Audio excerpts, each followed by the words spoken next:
فاستمسك بالذي أوحي إليك إنك على صراط مستقيم وإنه لذكر لك ولقومك.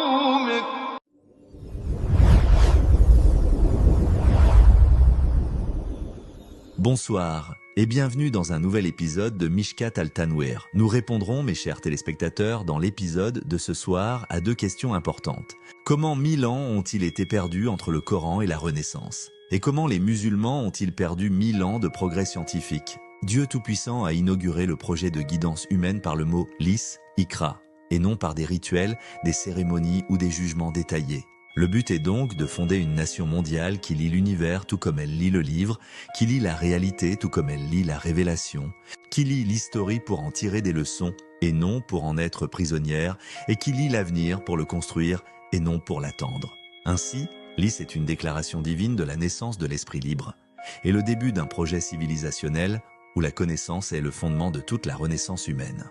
C'est pourquoi le Coran regorge de centaines de versets qui stimulent la réflexion, l'observation, la recherche et la découverte, car il est venu pour créer un être humain capable de comprendre, de déduire, de découvrir et d'assumer des responsabilités, et non un suiveur qui répète ce qu'il entend.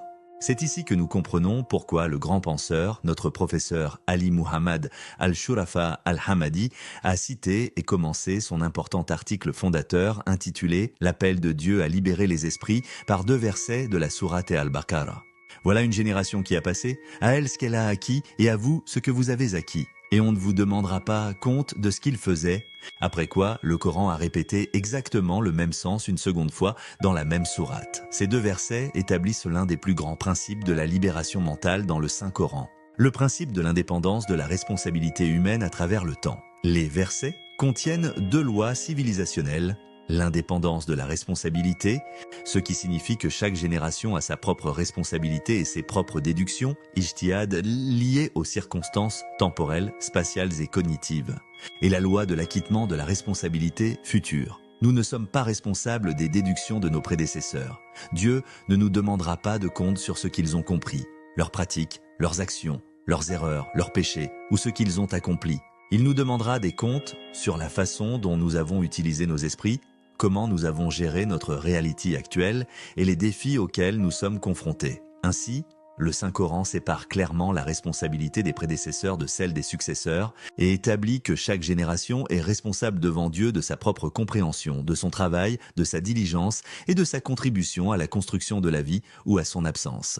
Un être humain ne porte pas les péchés, les erreurs et les fardeaux de ses prédécesseurs, et il ne devrait pas non plus suspendre son esprit sous prétexte que tout a été dit et terminé. Ceci, mes chers, équivaut à une véritable révolution coranique contre les tutelles historiques et à une déclaration divine selon laquelle le temps ne s'arrête pas à une génération spécifique, que l'effort humain reste lié à ses circonstances, connaissances et capacités, et que le Saint-Coran reste capable de guider les générations successives alors qu'elles font face à des défis renouvelés inconnus de ceux qui les ont précédés. De cette façon, transformer l'héritage en une autorité au-dessus du temps est une déviation de l'objectif du Saint-Coran, car Dieu Tout-Puissant n'a donné à personne la tutelle sur les esprits humains et n'a fait d'aucune génération spécifique la finalité ultime dans la compréhension de la religion et de la vie. Par conséquent, chaque époque porte sa propre responsabilité et chaque génération est tenue de lire sa réalité avec son esprit, de faire face aux défis de son temps avec les outils de son temps et d'employer la guidance du Saint-Coran pour produire de nouvelles solutions aux nouveaux problèmes. Lorsque nous regardons le monde d'aujourd'hui, mes chers, nous découvrons la profondeur de cette vérité coranique. L'humanité affronte aujourd'hui des défis inconnus de nos prédécesseurs par cette ampleur et cette complexité. Intelligence artificielle, génie génétique, énergie renouvelable, sécurité alimentaire, rareté de l'eau, changement climatique, exploration spatiale, révolution numérique accélérée, etc. Ce sont des problèmes que nous ne pouvons pas traiter avec des réponses toutes faites datant de centaines d'années. Ils nécessitent un esprit vivant qui évolue au sein de la guidance coranique et qui investit tout ce que Dieu Tout-Puissant a déposé en l'homme en termes de capacité à penser, innover, chercher et découvrir. Construire la connaissance, mes chers, fait partie du mandat divin lui-même, car l'être humain a été créé pour être un vicaire sur terre, et la vicariance ne se réalise pas par l'ignorance, l'incapacité à comprendre la réalité ou la déconnexion du mouvement de découverte et d'innovation. Chaque bond scientifique accompli par l'humanité aujourd'hui et hier a commencé par une question, chaque découverte a commencé par une observation et chaque invention a commencé par une tentative de comprendre les lois de Dieu dans l'univers qu'il a assujetti aux humains. Dieu a créé l'homme pour peupler la terre selon la méthodologie de la vérité, du bien et de la justice.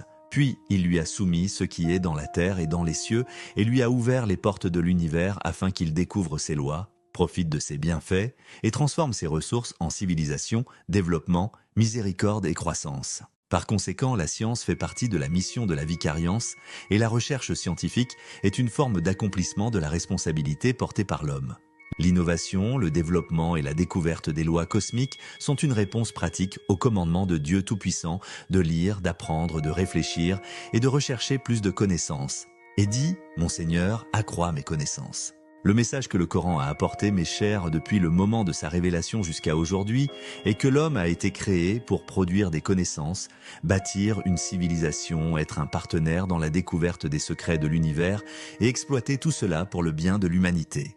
C'est exactement ce qui fait de l'appel de notre grand penseur Ali Muhammad al-Shurafa al-Hamadi à libérer les esprits un appel qui dépasse les frontières du débat intellectuel pour devenir un projet civilisationnel qui reconnecte l'homme au premier message qui a commencé par le mot « lis » et qui appelle encore l'humanité jusqu'à ce jour à ouvrir son esprit à l'immensité de l'univers, à employer la connaissance pour le développement et à utiliser la science comme voie vers la miséricorde et le progrès, et comme un outil pour servir l'homme et accomplir l'objectif divin de son existence sur Terre. Mes chers, nous passons avec notre professeur Al-Shurafa à une question plus profonde. Qu'est-ce que le Coran offre au monde après avoir libéré l'esprit ? La réponse étonnante est que le Coran offre un système intégré pour organiser la vie humaine et construire la civilisation sur les fondements de la justice, de la coopération, de la paix, de la miséricorde et de la solidarité humaine. Le Coran présente l'homme comme faisant partie d'un vaste réseau de relations intégrées. Une relation avec le Seigneur Tout-Puissant, une relation avec soi-même, une relation avec les autres, une relation avec la nature et une relation avec l'univers tout entier.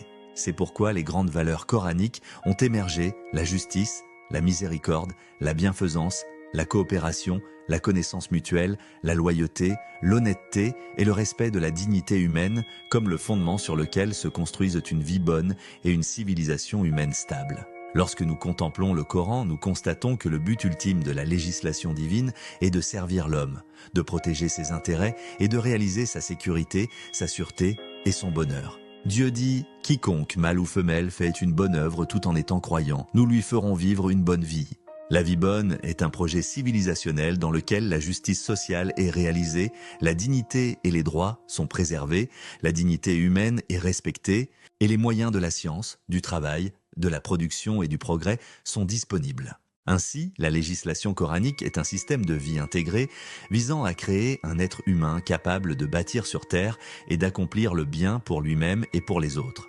C'est pourquoi l'approche coranique est restée valable pour tout temps et tout lieu, car elle n'a pas été construite sur des détails historiques temporaires, et parce qu'elle a été fondée sur des valeurs cosmiques universellement stables, capables de suivre les transformations des époques et l'évolution des conditions. La justice reste la justice dans les premiers siècles, tout comme elle est la justice à l'ère de l'intelligence artificielle, et la miséricorde reste une nécessité humaine à l'époque des caravanes, tout comme elle est une nécessité aujourd'hui à l'ère de l'espace et des robots. La coopération reste la base de la prospérité des sociétés et des nations ensemble, peu importe à quel point les formes d'économie, de technologie et de mode de vie diffèrent. Par conséquent, le Saint-Coran s'adresse à l'homme au regard de son humanité partagée, mettant entre ses mains des principes généraux capables de guider la marche de la civilisation à travers différentes époques sans perdre leur validité ou leur capacité à inspirer. Les civilisations prospèrent lorsque les esprits coopèrent, que les expériences sont échangées et que les connaissances sont partagées, tandis que les conflits, les divisions, les préjugés et les scissions conduisent à l'épuisement des énergies et au blocage de la marche du progrès. Les progrès scientifiques massifs accomplis par la civilisation occidentale étaient fondés sur le respect de la recherche empirique et scientifique, de l'observation, de l'expérimentation et de la découverte des lois naturelles. Ce sont les principes vers lesquels le Saint-Coran pousse dans des dizaines de versets ordonnant la réflexion, l'observation, le voyage sur terre et la découverte des lois de Dieu dans la création. C'est pourquoi la civilisation moderne a convergé avec l'islam dans les méthodes de la recherche scientifique empirique, même si elle ne découlait pas de la référence coranique elle-même. Bien sûr, le paradoxe douloureux apparaît, les musulmans étaient les plus dignes de cette voie si le Coran était resté leur référence suprême dans la compréhension de l'univers et de la vie, et s'ils avaient continué à développer la méthode scientifique commencée par Al-Razi, Al-Biruni, Ibn al-Haytham, Al-Khwarizmi, Jabir ibn Hayyan et d'autres pionniers de la connaissance humaine. Mais ce qui s'est passé historiquement, c'est que de vastes pans de l'effort mental sont passés de la découverte des lois de l'univers à des disputes autour de récits de différents talismans sectaires et de détails jurisprudentiels illimités, qui se sont accumulés au fil des siècles jusqu'à ce que de nombreuses personnes commencent à lire le Coran à travers des concepts, des cultures et des références qui ont émergé des centaines d'années après sa révélation. L'intérêt pour le Saint-Coran lui-même, en tant que source première de concepts, de terminologie, de valeurs et de visions cosmiques et civilisationnelles, a décliné. Francis Bacon, l'un des philosophes de la Renaissance et des Lumières, qui a fondé la méthode scientifique moderne, a appelé cela dans son livre Novum Organum les idoles du théâtre. Ce sont les illusions qui s'infiltrent dans l'esprit humain à la suite de la soumission et de l'assujettissement aux anciens systèmes et philosophies. Imitant aveuglément les paroles des hommes du passé sans critique ni examen, les idoles du théâtre. Mes chers, si les versets cosmiques et scientifiques du Saint-Coran avaient été traités avec l'esprit de recherche et de découverte que les premiers savants musulmans utilisaient avec le livre de Dieu et le livre ouvert de l'univers, le cours entier de l'histoire humaine aurait peut-être été différent. De longs siècles de retard, de stagnation et de conflits stériles qui ont consumé toutes les énergies humaines, pas seulement celle de la nation islamique, et entraver leur contribution à la construction de la civilisation mondiale aurait pu être écourtée. La question qui s'impose, mes chers, que se serait-il passé si les musulmans avaient continué à construire à partir du point atteint par Ibn al-Haytham, Al-Biruni, Al-Razi, Al-Farabi, Jabir ibn Hayyan et d'autres? Et si le mouvement de recherche, d'expérimentation et de découverte s'était poursuivi sans être remplacé par une culture d'imitation et de préoccupation pour le passé, ses conflits et son héritage? Et si le Coran était resté la première source d'inspiration pour l'esprit musulman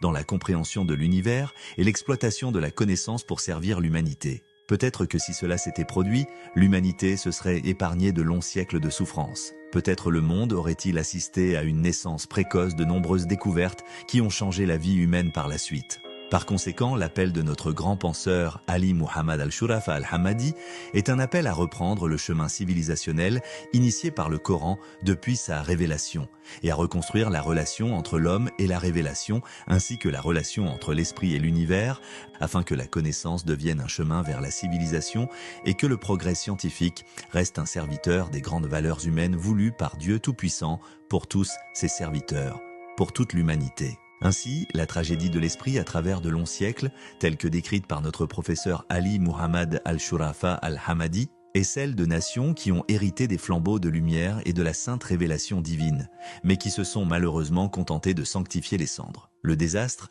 est que le passé se transforme d'un souvenir en une résidence permanente.